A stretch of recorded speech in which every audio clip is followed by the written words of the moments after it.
Profound political disunity. This was a key feature of the Roman Empire in its final slide to collapse.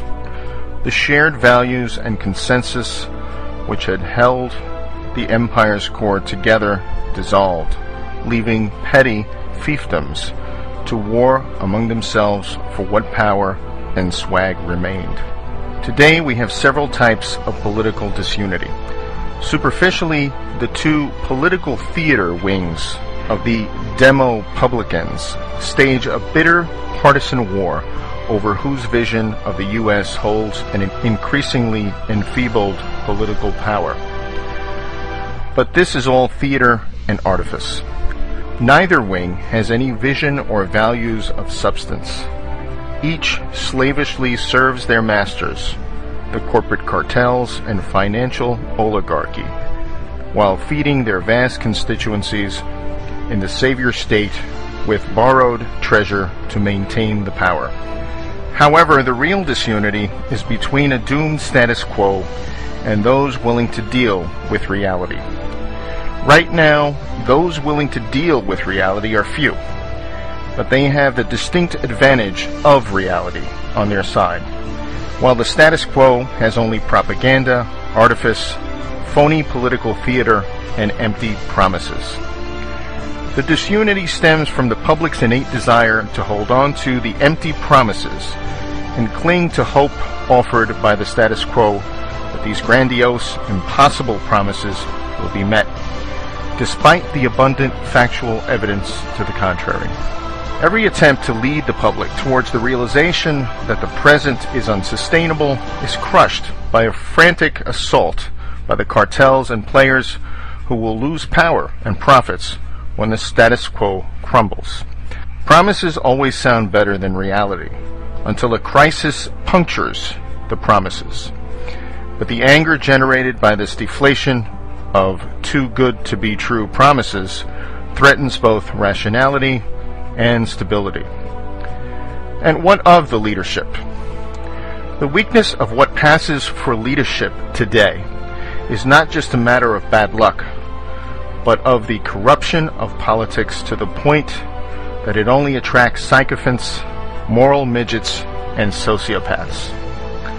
It's easy to blame those attracted to the game for this, but the real cause is the American people, who reject honesty in favor of artifice and promises. The American public is childlike, self-centered, myopic, ill-informed, and ultimately uncaring about anything but getting what's theirs. Thus, anyone who promises that their share of the swag will remain untouched wins, and anyone who suggests the swag is unsustainable is rejected. To the degree a nation gets the leadership it demands, then the U.S. is in trouble. We are now a nation of spoiled teens who get to elect their parents. No surprise, the ones who never enforce any penalties, those that have learned never to challenge their own bosses, the kleptocrats, and who dole out the most allowances, win every time. Thus we get leaders who refuse to challenge the financial power elites and cartels because the status quo would devote all of their wealth and influence to defeating such a challenger. And we get leaders who refuse to be honest with the American people because that honesty is rejected as unwelcome. A real leader persuades the public to grow up rather than pander to their primal desires. But such a leader would only have one term of office, let alone be elected at all. A funny thing happens when a nation allows itself to be ruled by kleptocrats. Such rule is intrinsically destabilizing, as there is no longer any center to bind the nation together. The public sees the value system at the top as I, me, and mine. Greed fed by complicity and corruption, and they follow suit by pursuing whatever petty frauds and corruptions are within reach. Tax avoidance, cheating on entrance exams, gaming disability, lying on mortgage and job applications, and so on. Meanwhile, the diverting of national income into a few power centers is also destabilizing. Central planning and market manipulation, as in the formation of bubbles, make things intrinsically unstable, as price can no longer be discovered by unfettered markets. As a result, imbalances grow until some seemingly tiny incident or disruption triggers a cascading collapse. The power elites can't bear to part with any of their power or wealth, so their resistance guarantees systemic collapse. The political leadership cannot challenge the power elite's grip on the nation's throat because the entire status quo has been co-opted or sold out and is now wedded to the oligarchy as their guarantor of financial security. What this leads to is a status quo committed to a sinking ship.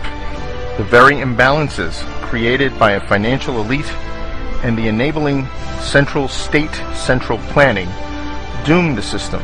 But since everyone within the status quo depends on it for their own slice of wealth and power, then no one dares speak up in favor of reality. Complicity is the order of the day, but complicity can't stop the ship from sinking. Although it is unpopular to say so, some aspects of our morality in the U.S. have been corrupted as well by a societal desire for wealth and a focus on acquiring it above all things, and by a desire for political power masquerading as morality. Complicity and dependence erode the soul.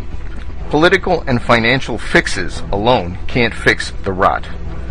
In a fundamentally corrupt, complicit society, rules and laws are routinely evaded, bypassed, undermined, or simply ignored.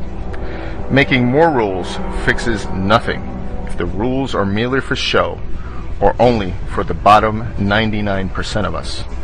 The status quo and the public both refuse to deal with the reality and instead cling to the Titanic, demanding magical solutions that will keep the doomed ship from sinking.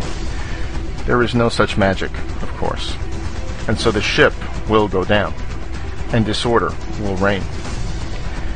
It might take the shape of a financial crisis, such as devaluation or hyperinflation, or it might take a political crisis, such as a quiet coup by elites or an outbreak of resistance to the heavy-handed central state. At the outer boundaries of such disorder, then the nation could split apart or into permutations of civil war. The salient feature of instability is its unpredictability. The longer the nation waits to deal with unwelcome realities, the greater the eventual destabilization. What happens as a result of that inevitable destabilization will ultimately be up to us.